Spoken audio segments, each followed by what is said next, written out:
नमस्ते, मी Snehal Gaikwad, SP9 मराठीमध्ये आपलं पुन्हा एकदा स्वागत. तर पाहूयात आजची विशेष बातमी. आज शेवटचा पेपर संपल्यानंतर शहरातील एका प्रमुख रस्त्यावर सुमारे 1 ते 2 किलोमीटर अंतरावर कॉप्यांचा अक्षरशः खच पडलेला आढळून आला.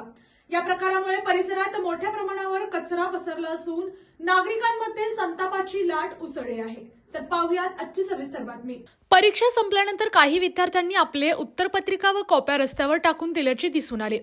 हा प्रकार केवळ निष्काळजीपणाच नव्हे तर पर्यावरण व सामाजिक जबाबदारीचा पूर्णतः अभाव दर्शवणारा असल्याचे मत व्यक्त होत आहे.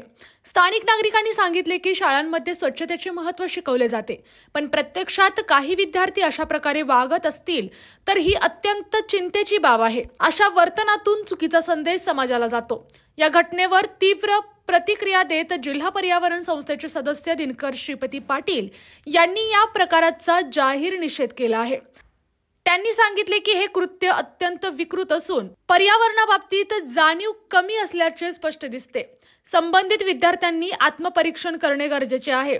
तसेच त्यांनी प्रशासन व शाळा व्यवस्थापनाला आवाहन केले की विद्यार्थ्यांमध्ये स्वच्छतेबाबत अधिक जनजागृती करावी, अशा प्रकारावर कठोर कारवाई करावी, परीक्षा केंद्रावर कचरा व्यवस्थापनाची योग्य व्यवस्था करावी.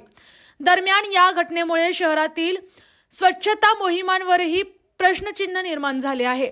स्वच्छ भारत सारख्या अभियानांना यामुळे धक्का बसत असून नागरिकांनी व विद्यार्थ्यांनी अधिक जबाबदारीने वागण्याची गरज अधोरेखित होत आहे. हा प्रकार केवळ कचरा टाकण्याचा नसून सामाजिक व पर्यावरण मूल्यांच्या घसरणीचा संकेत आहे. विद्यार्थ्यांनी शिक्षणासोबतच सामाजिक जबाबदारीचीही जाणीव ठेवणे अत्यंत आवश्यक आहे. यांनी अशाच बातम्यांसाठी पाहत रहा SP9 Marathi. Your time your news. धन्यवाद.